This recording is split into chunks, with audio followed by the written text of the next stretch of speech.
let there be light.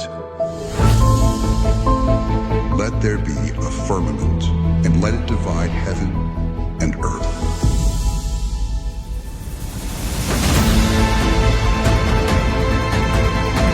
And let the earth bring forth vegetation.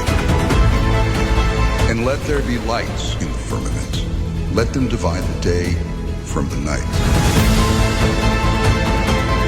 And God created the creatures of the sea and of the air. Then God said, "Let us make mankind in our image." And so God saw all that he had made, and that it was very good.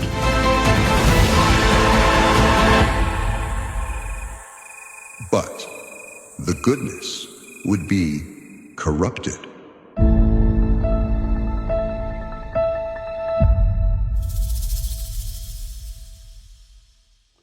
And so we begin.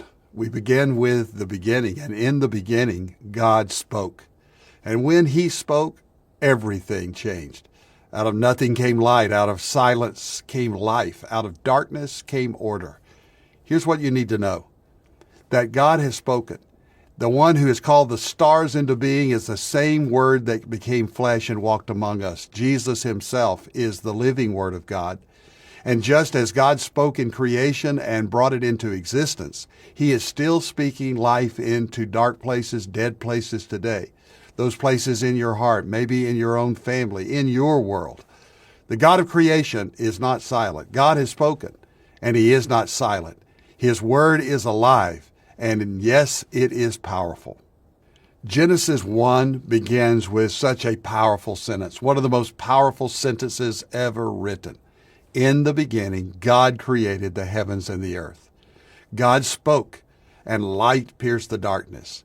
He spoke again, and the seas rolled back.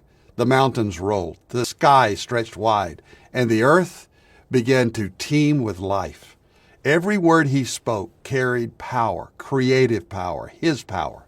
Every word gave shape to something that had never even existed before. But here's what I want you to see. This story is not only what happened at the beginning, it's about what God is doing right now. The Apostle John in the New Testament tells us that Jesus is the Word of God, the Word made flesh. Now think about that. The same Word that said, "Let there be light" in the beginning, on day one, is the Word who stepped into human history, Jesus, the living Word, who is the light of the world. When the Apostle Paul wrote to the Corinthians, he said it this way, "God who said, 'Let light shine out of darkness,' has shone in our hearts to give the light of the knowledge of the glory of God in the face of Jesus Christ." Now, you see the connection, right? Creation wasn't only a one-time event. It was a big event. But it's also a picture, a pattern of how God continues to work.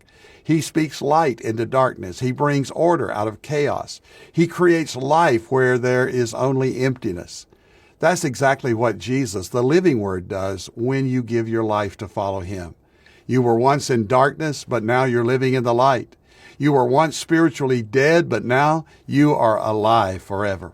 The same voice that said, "Let there be light," is the same voice that is speaking to you today, saying, "Let there be salvation.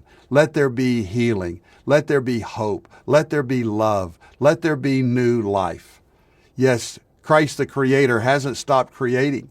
He's always at work, and he's working in your life.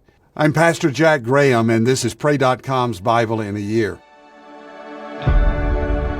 To access all the Bible in a Year content, download the Pray.com app today. Thank you for supporting us. Be sure to like this video and subscribe to the channel. Click the link in the description to follow the Bible in a Year series.